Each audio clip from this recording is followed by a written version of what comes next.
Bueno, continuando entonces con el capítulo 8 y para finalizar con esta primera parte del impuesto sobre el ingreso bruto, nos quedó pendiente de analizar un tema que ustedes lo tienen ahí en el material, que es el consenso fiscal. ¿Qué es este tema del consenso fiscal? El consenso fiscal no es otra cosa que un acuerdo al cual llegó la provincia, la nación con cada una de las provincias. Se firmaron lo que es un acuerdo marco, donde lo que se pretendía era ir reduciendo paulatinamente la carga fiscal que existía a nivel provincial, y a cambio de eso la provincia, la nación se comprometía a una entrega de partidas presupuestarias para que cubran de alguna manera la caída de ese tipo de recaudación. Además de otro tipo de disposiciones que vamos de alguna manera hablando, que generalmente eran posiciones distorsivas que tenían las provincias en el impuesto sobre los ingresos brutos y que las provincias se comprometían a solucionar. Pero tal vez el punto más importante era una reducción paulatina en el impuesto de la alícuota del impuesto sobre el ingreso bruto para ciertas actividades en un lapso que iba desde el año 2018 hasta el año 2023, no me recuerdo, se preveía una reducción de lo que es la alícuota de impuestos. ¿Qué pasó? Este consenso fiscal del año 2017, fue el primer consenso fiscal que fue del año 2017, obviamente plantea un escenario muy optimista.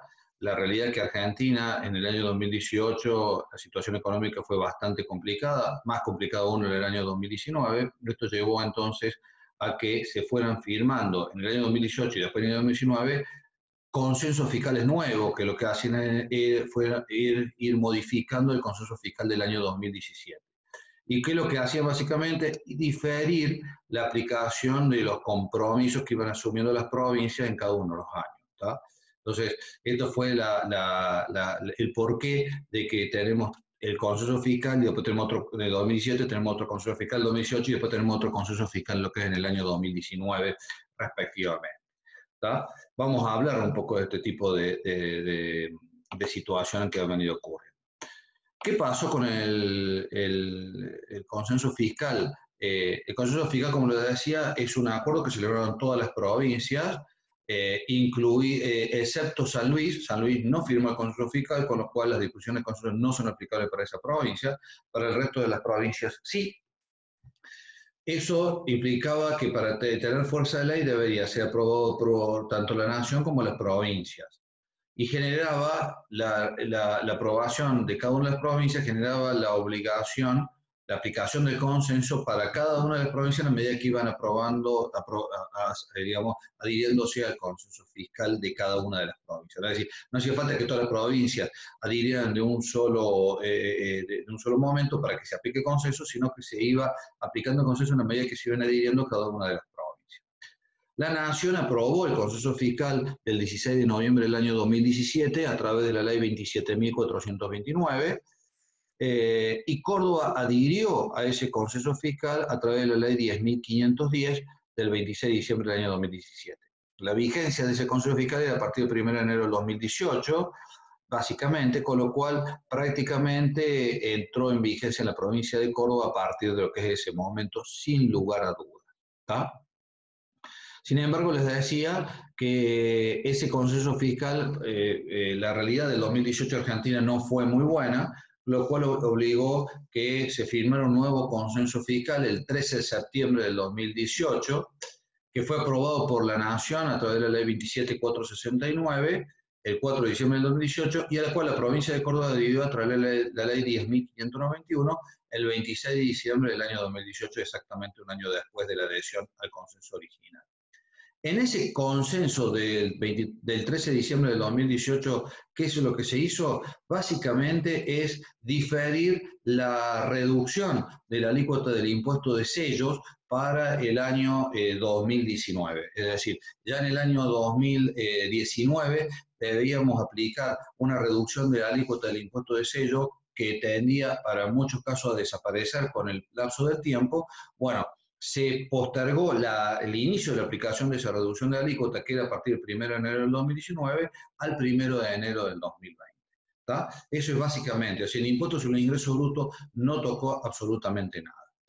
Después vino el siguiente consenso del 2019, ya el 2019 era un año donde veníamos prácticamente muy golpeados, con lo cual se firmó un consenso el 17 de diciembre del 2019, nación y provincias, vuelvo a insistir, San Luis fuera de todo esto. La Nación lo aprueba a través de la ley 27542, el 12 de febrero del 2020 lo publican a esa ley, y Córdoba adhirió a través de la ley 10.683 el 30 de diciembre del 2019. ¿Tá? Con lo cual, para Córdoba esa modificación está plenamente vigente. Y acá este segundo modificación del consenso fue mucho más amplia, es decir, suspendió un montón de normas que eran aplicables a partir del 1 de enero del 2020 hacia adelante, es decir, prácticamente la dejó en suspenso la aplicación del consenso fiscal. ¿Tá? Vamos a ir hablando de cada una de estas modificaciones. Bien,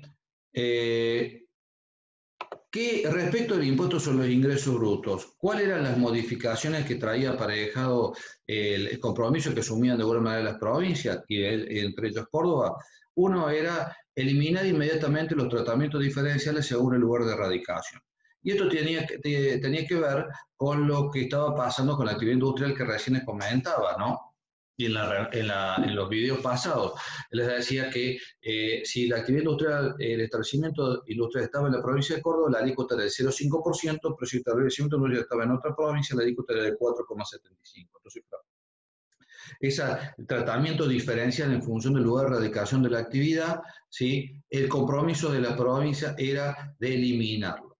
De hecho, que cuando se firmó el consenso, ya Córdoba tenía el fallo en contra, ¿sí? De la Corte Suprema de Justicia de la Nación, la causa Bayer. Bayer era contra la provincia de Santa Fe, pero ya sabía que se venían las causas en contra, con lo cual ya Córdoba había tomado la decisión de cambiar este criterio de tratamiento diferenciales, con lo cual Córdoba cumplimentó este requisito plenamente. También estableció la desgravación, el compromiso de desgravar las exportaciones de bienes y de servicios. La de exportaciones de bienes, de grabarlas inmediatamente, la exportación de servicios, se le otorgaba un plazo para efectuar esa desgravación. Esto incluía la actividad minera y la hidrocarburífera, pero para el resto de las actividades debía eximir la exportación de bienes y servicios. Esto para Córdoba no era un compromiso como tal, porque ya Córdoba desgravaba la exportación de bienes y de servicios, con lo cual ya cumplimentaba per se este requisito. Tal vez era para otra provincia, específicamente la provincia de Misiones, que pretendía gravar las exportaciones de bienes. Bueno, este compromiso lo que buscaba era volver a desgravarlas, ¿sí? Pero en la provincia de Misiones, no en lo que es la provincia de Córdoba. Después los otros compromisos que planteaba este consenso fiscal radicaban más bien en temas procedimentales. Por ejemplo, adecuar los regímenes de retención, percepción y recaudación atendiendo a la efectiva actividad desarrollada en la provincia de Córdoba. Esto para evitar de alguna manera que se generen saldos a favor acumulados, y esto en un contexto inflacionario era sumamente contraproducente, con lo cual se estableció este compromiso. La realidad, no he visto modificaciones en los regímenes de retención y percepción de recaudación en la provincia de Córdoba que se alineen con este tipo de criterios. No hay cambios a raíz de esta situación. También se establecía un mecanismo de devolución de estos saldos a favor. La idea era que el Consejo Fiscal preveía que en un plazo de 6 meses se devolviera el saldo a favor al contribuyente. Córdoba en esto fue uno de los primeros casos donde trató de respetar este compromiso, ya desde el año 2018 y desde antes, devolvía los saldos a favor en un plazo no mayor a 6 meses, con lo cual se está cumplimentando esto. Tal vez ahora, en un contexto de grave crisis financiera, puede ser que esté dilatando un poco la devolución de los saldos a favor, pero en condiciones normales los saldos a favor se devolvían dentro de un plazo totalmente razonable. Y tal vez, como les decía, el punto más importante del compromiso que asumían las provincias respecto del impuesto sobre los ingresos brutos era la de limitar la alícuota del impuesto, y para eso había aprobado un anexo a este consenso fiscal, que es el que vamos a ver seguidamente. Pero acá viene una aclaración, ¿sí? Por el consenso fiscal, si ustedes ven el cuadro de reducción de alícuotas, ahí tienen las actividades, en principio las actividades, y cuáles son la alícuota máxima a la cual podrían estar grabadas en cada uno de los periodos fiscales hasta llegar al 2022. Es decir, en el 2018, la actividad, supongamos la actividad industrial, la alícuota no puede ser superior al 2%. En el 2019 el 1,5%, en el 2020 el 1% y así sucesivamente. ¿Tá?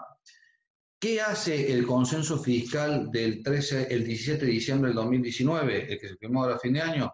Suspende hasta el 31 de diciembre del 2020 la reducción que se había de dar para el año 2020, con lo cual se mantiene el tope de alícuota máxima que se había establecido para lo que era el 2019. En otras palabras, para la industria manufacturera, el tope que era en el 2019, que era del 1,5%, ese tope se mantiene para el año 2020. Es decir, si bien el anexo dice que en el 2020 debía ser el 1%, en realidad se mantiene el 1,5% por esta modificación del consenso del año 2019. ¿Está claro? Recién en el año 2021, la alícuota de la industria manufacturera pasará a ser del 1%. Posiblemente en el contexto actual tal vez se vuelva a patear esta reducción de alícuota, pero bueno, eso será harina de otro costal. Ya veremos el año que viene qué diremos o qué habrá pasado respecto de esta situación. La realidad es que hoy, periodo fiscal 2020, respecto de lo que es el consenso fiscal, la alícuota máxima para la industria, por ejemplo, la industria manufacturera, es la misma que la del 2019. 1,5%. De hecho, que como les decía, Córdoba ha respetado esta alícuota. Bueno, viendo el anexo, ustedes pueden ver que, por ejemplo, la industria manufacturera, la alícuota es del 1,5%, el tope máximo. Para lo que es la construcción, la alícuota es del 2,5%, ¿sí? Se replica para el año 2020 esta alícuota. Para el comercio mayorista y minorista, el tope del 5%, esto se mantiene. Para los servicios financieros, en el año 2019 el tope máximo era el 7%, se mantiene el 7% para lo que es el año 2020 respectivamente. Un cambio sustancial que existe en este anexo del consenso fiscal que está vigente, y es el hecho de que, fíjense ustedes, el llamado 2 y 3, que donde se establece un tope máximo de 4% para residenciales y un máximo del 7% para consumidores finales. ¿Cuál es el llamado 2 y 3? Se refiere a la industria manufacturera, ¿sí? La electricidad y los servicios financieros. Con respecto a los servicios financieros, la alícuota que era del 7%, bueno, el máximo va a ser siempre el 7% si es para el consumidor final. Si por más que la alícuota paulatinamente vaya bajando, si es al consumidor final del servicio financiero, siempre la tasa máxima va a ser del 7%. Para la industria manufacturera y para los consumos residenciales, ¿sí? Dice que la tasa máxima va a ser del 4% para residenciales.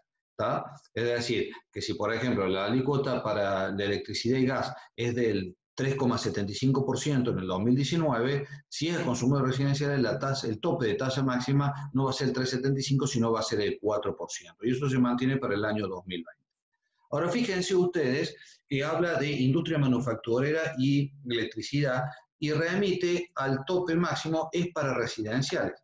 Residencial es un concepto que no se utiliza para la industria, se utiliza para los servicios. O sea, está bien que hablemos de residenciales cuando estamos hablando de servicios de agua, de electricidad, pero cuando hablamos de industria no hablamos de residenciales, hablamos en todo caso de venta minorista o venta al consumidor final. Entonces pareciera, ¿sí? Si hubiera sido así, hubieran replicado lo que dijeron en el llamado 3 para el servicio financiero. No lo hicieron, con lo cual, a mi criterio, o al criterio de la cátedra, el tope máximo del 4% es para los residenciales y para los servicios de electricidad y gas, y no para la industria manufacturera, porque la industria manufacturera no habla de consumos residenciales, no habla de residenciales, sino habla de venta minorista. Con lo cual, la venta minorista, el tope sigue siendo el que se establece lo que es el anexo, sea a quien le venda, cualquiera sea de alguna manera el sujeto. Plazo para el cumplimiento de todas estas normas, salvo aquellas que digan que debe cumplirse inmediatamente el compromiso. En los otros casos, el plazo máximo es el 31 de diciembre del 2020, con lo cual tenemos ese plazo para el cumplimiento de lo que es la obligación fiscal, y ese es el plazo máximo que tiene la provincia para dar cumplimiento a todos los cambios que están comprometidos en esta disposición. Seguidamente, para finalizar, acá tiene el listado de todas las provincias que adhirieron al consenso fiscal original, para que ustedes vean cuál es la ley que adhiere a cada una de las provincias. Obviamente que nosotros nos hemos enfocado en la provincia de Córdoba y es lo que de alguna manera nos interesa, pero como elemento adicional, ahí tienen las provincias que ya adhirieron al consenso fiscal, prácticamente todas. La única que no adhirió, mejor dicho, nunca suscribió el consenso fiscal, fue la provincia de San Luis. ¿Estamos? Bueno, con esto hemos finalizado el tema de consenso fiscal. En la clase que viene comenzaremos a hablar de lo que es convenio multilateral y ya con eso iríamos finalizando el capítulo 8 de la materia.